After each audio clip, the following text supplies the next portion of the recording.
Hello guys, I'm Ellen. My story is about my husband who tried to leave me because I wasn't rich enough for him. You must be wondering why. Well, I'll tell you. It's not like I had magically lost my job or did something financially bad. It's just that I never went to college, so I didn't have a very high-paying job. I had a decent income, and my husband Rick knew that from the beginning. I didn't hide anything from him.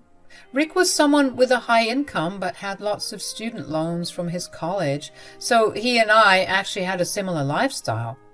At that time, Rick didn't think it would be a problem, so our relationship progressed as usual, and we finally decided to get married. Shortly before we got married, Rick did tell me that he wanted to sign a prenup.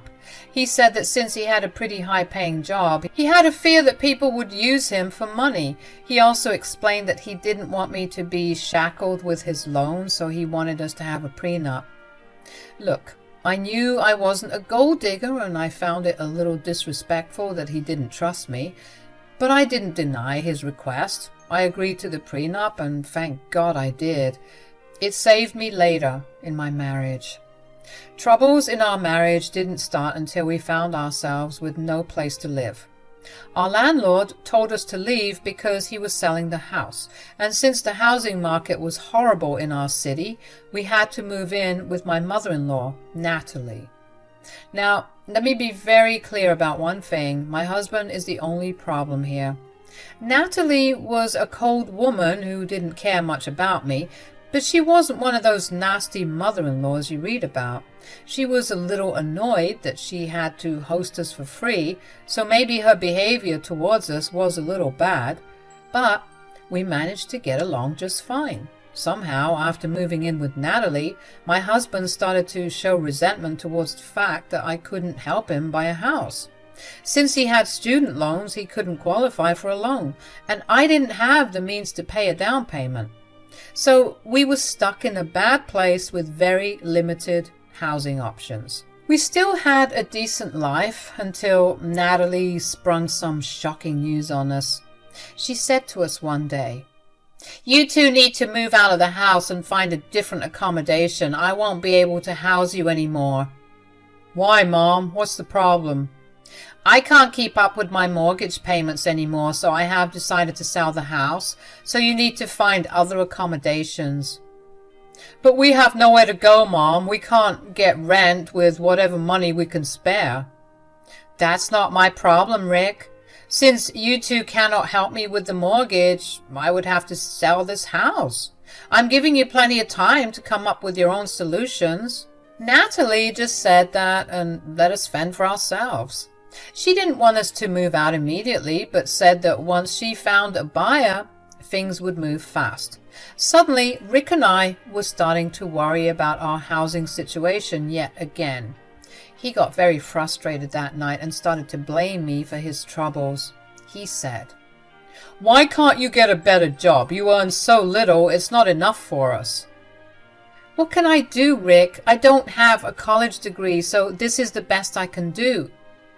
"You don't even have enough savings for a down payment on a house. If you weren't this lazy, you could have worked 2 jobs and got the money."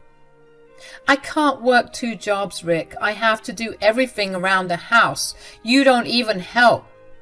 "It's not my job to help, Ellen. We have a roof over our heads because of me, and now even that will be gone. I don't know what I was thinking when I married you."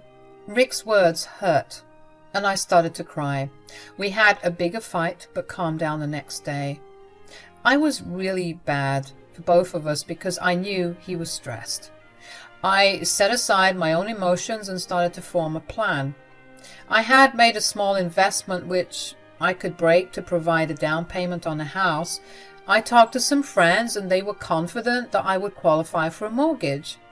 When I discovered that, I immediately began to form a plan. I wanted to get a house for me and my husband, and I knew exactly what would be the best way to get one. I had been planning to buy Natalie's house. I found out her asking price and realized that I could afford the mortgage.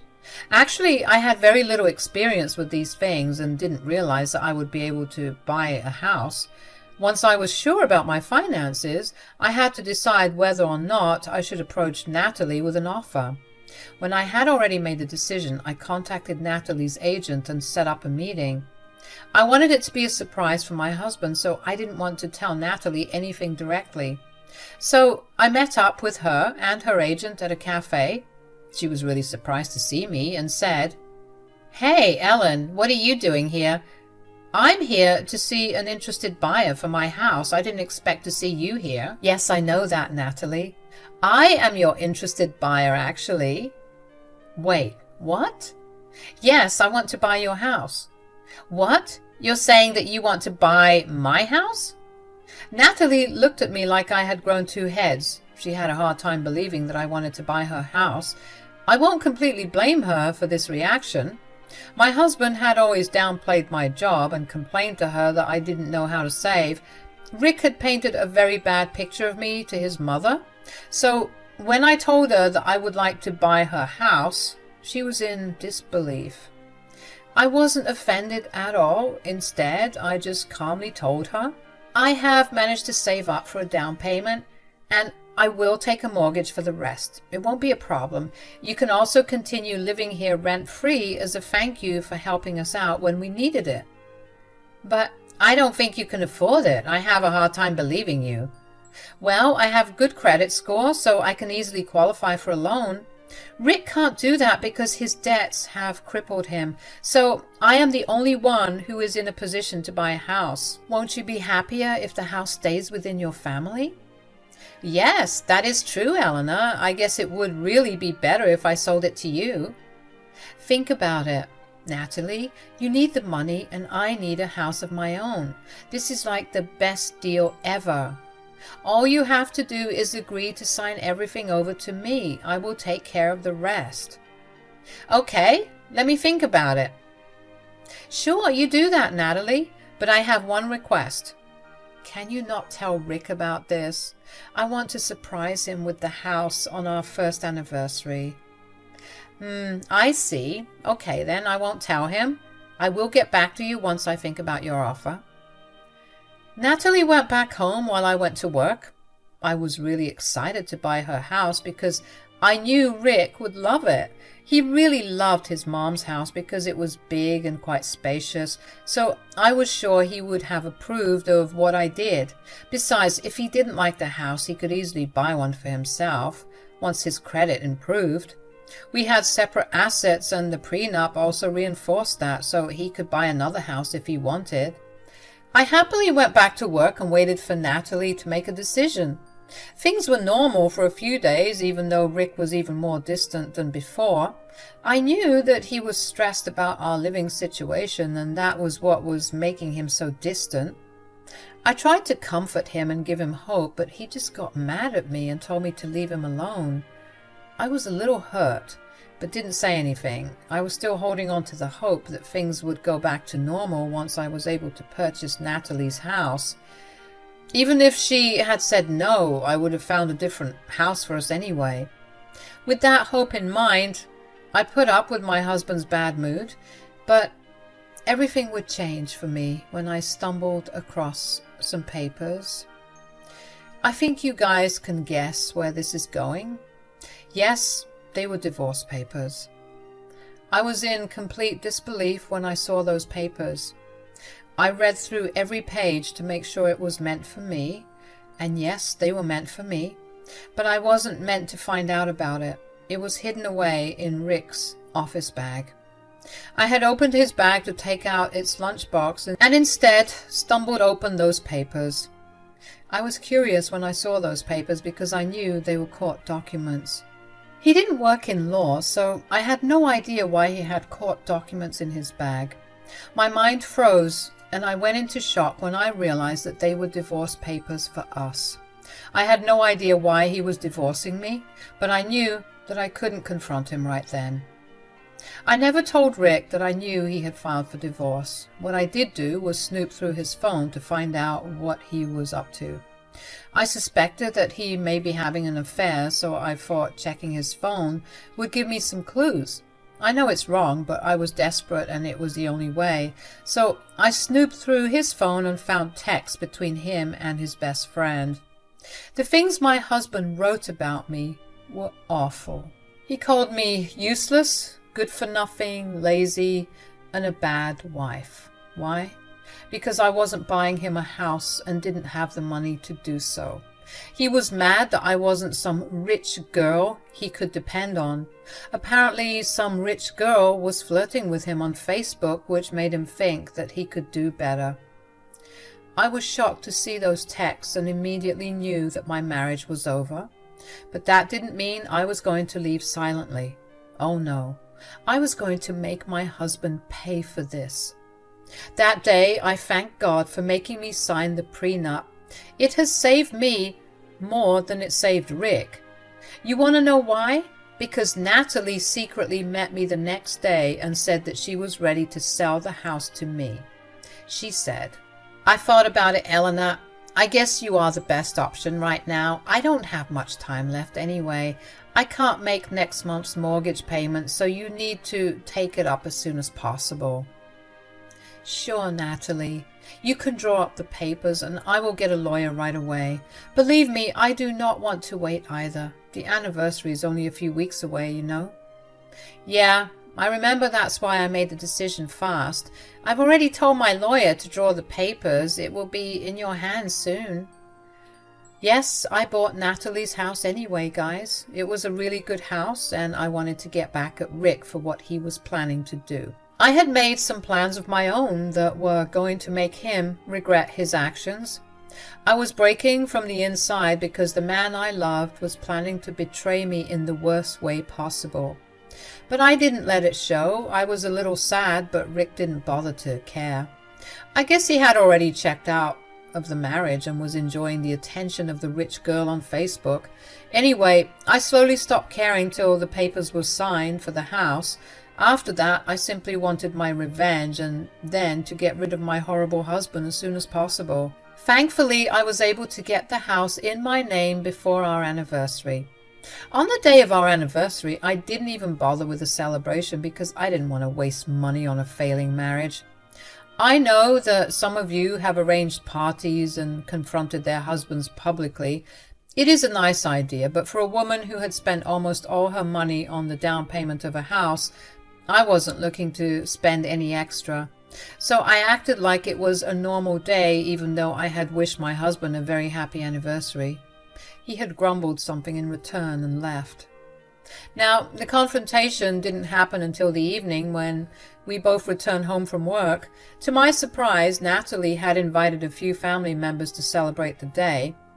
I guess she was feeling generous after receiving money for the house, so she called a few family members and cooked some food. She generally looked a little excited for us.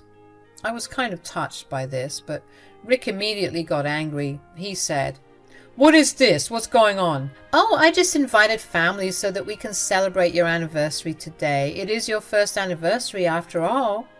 I saw that you two didn't plan anything." "That wasn't necessary, Mom. Eleanor didn't plan anything because she never had money, and I didn't plan anything because I wasn't interested in celebrating our anniversary. This marriage has come to an end anyway." "What do you mean, Rick? Why are you saying that your marriage has come to an end?" Rick didn't bother giving his mother a reply. Instead, he turned to me and looked me dead in the eyes. I knew that this was when he would tell me that he was leaving me. And I was right.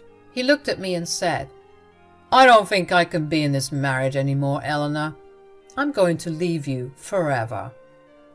"Why, Rick? You can't just spring news like this upon me and not tell me why." "The reason is very simple, Eleanor. You are an absolutely useless wife to me." "Oh, really, Rick? Tell me why you think I'm useless." "You were not on my level, Eleanor. I worked such a great job and you were just an embarrassment to me. You can't even help me buy a house. I don't want to be with someone who can't help me get the things I need." "It's not my fault that your credit is bad, Rick. Why should it fall on me to get a house?" "Because we're a couple. I know you are not rich, but I thought maybe you would be able to buy me a house at least. But now I don't even think you'll qualify for a loan."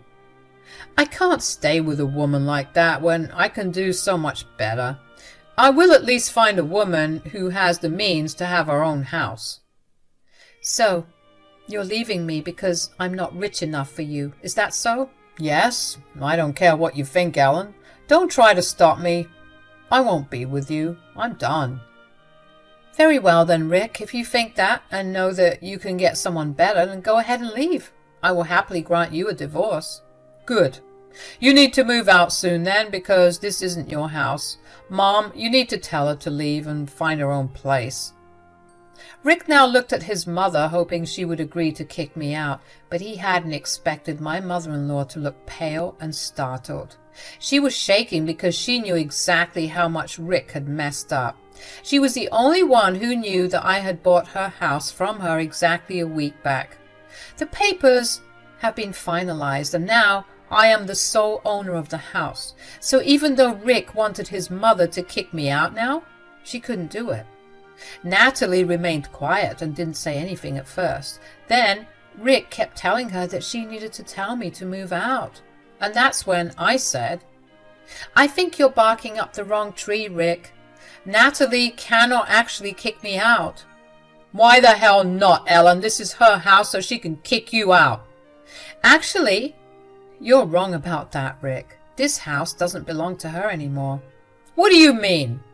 My mother is the owner of this house. Nope, she's not the owner anymore. I am the new owner of this place. What nonsense are you spewing, Ellen? This cannot be your house. It is my house, Rick. If you don't believe me, why don't you ask your mother? Mom, what nonsense is Ellen saying? Did you give her this house or something? Natalie actually looked too afraid to say anything. She remained frozen while the rest of her guests looked on. Rick was absolutely sure that the house was in no way mine, so he kept hounding his mother for an answer, and after a while Natalie meekly said, Yes, it's true. This house is hers now. What? No, that cannot be possible. Did you suddenly grow charitable and give away the house to Ellen, Mom? No, Rick. I don't need anyone's charity. I bought the house all by myself. I don't believe it. You cannot afford this house. You cannot even afford the down payment. What would you like to say to that, Natalie? You're wrong, Rick. Ellen has actually bought the house from me. We finalized the paper last week, and she was planning to surprise you today with the news, but it looks like you have ruined it. Natalie confirmed what I had told Rick, and his eyes went wide with shock. He couldn't believe that I was able to save up and buy the house. He had clearly underestimated me and was proven how wrong he was. When the realization dawned on him, he immediately understood that he had messed up. He then tried to change his tune and said, Oh, wow! That was a great surprise, Ellen. I didn't know that you were saving and planning on buying Mom's house. I can see that, Rick. Natalie's right, though. You have completely ruined my surprise. No, we can still celebrate. Celebrate what, Rick? Our divorce or your exit from my house? What are you saying, Ellen? You wanted a divorce, right? You will get it. I won't be in a marriage where my husband wants to leave me because I'm not rich. Come on, Ellen. I was mad and said some stupid things. We can talk about this and get past this. The main problem has been solved already. I don't think so, Rick. Besides, you went through all the hassle of secretly securing divorce papers. Too bad I had found them out 2 weeks ago and prepared my own papers instead. Rick looked on while I drew some papers out of my work bag. I handed him the papers and he started to see what they were about. You can tell that he wasn't happy when he saw that they were eviction papers. His hands shook, and he looked at me with tears in his eyes, and he said, Are these eviction papers? I thought you read what these papers are, Rick. Since you have a hard time reading simple English, let me confirm it for you. Yes, they are eviction papers for you and Natalie. You're kicking us out, Ellen? But where will we go? Don't do this, Ellen. Let's work this out. Don't make me laugh, Rick. You want to go find a rich girl, right? Get on with it. I'm sure she'll have a place for you to stay. I said things out of anger, Ellen. Please, don't hold it against me. I'm so sorry. I didn't realize that you were working hard to get us a house. Nope, this is my house, Rick. You have no claim to it now that we are divorcing. We got a prenup, remember? Thanks for that. Now I have a house to myself while getting rid of a horrible husband that was you. I said what I had to say and remained quiet. Rick absolutely went mad in panic and started to beg me to forgive him. He started to tell me how much he loved me and knew that he had messed up. Suddenly, staying with a no-rich girl was appearing lucrative to him. He was begging me to stay with him when a few days ago he was preparing for divorce. He had even made a show of tearing up the divorce papers in front of me. I simply laughed and told him that I could always file them myself, and that made him cry and fall down on the floor to beg for mercy. Natalie also joined her son in trying to convince me. To her, I was no longer an annoyance. She was really banking on the fact that I had offered to let her stay in the house rent-free. But now that her son and I are divorcing, that isn't happening. I even prepared eviction papers in her name so that she could not throw a tantrum. I got them done on the day the house was transferred to my name. Natalie knew that the only way for her to live anywhere rent-free was to beg me to stay married to her son. But sadly, for both Rick and Natalie, their wishes weren't coming true. In the next few days, Natalie and Rick continued to pester me to forgive Rick. Since family members were present when everything happened, they knew the truth about Rick. No one was willing to take them in after that. They even berated Rick for being such an evil man and left the little get-together early. Now that Rick's own family has turned their backs on him, he begged me for mercy. But he wasn't going to get any. I simply ignored them and kept reminding them that they had a month to move out. Rick and I got divorced no matter how hard he tried to stop it, and Natalie and Rick had to also move out of my house once their 1-month grace period was up. They tried their best to convince me, but I wasn't moved. Rick and I went for a mutual divorce because Rick couldn't afford to contest me in court. Since we had a prenup, the divorce was fairly smooth, and I kept the house and got no alimony. Rick kept his debts, but ended up homeless. He and his mother had to get an apartment together to save money. From what I have heard, neither of them are doing very well. I don't have any pity for Rick, but sometimes I feel bad for Natalie, who isn't as bad as him. Anyway, I have a house now and can finally live a good life without having a husband who constantly demeans me.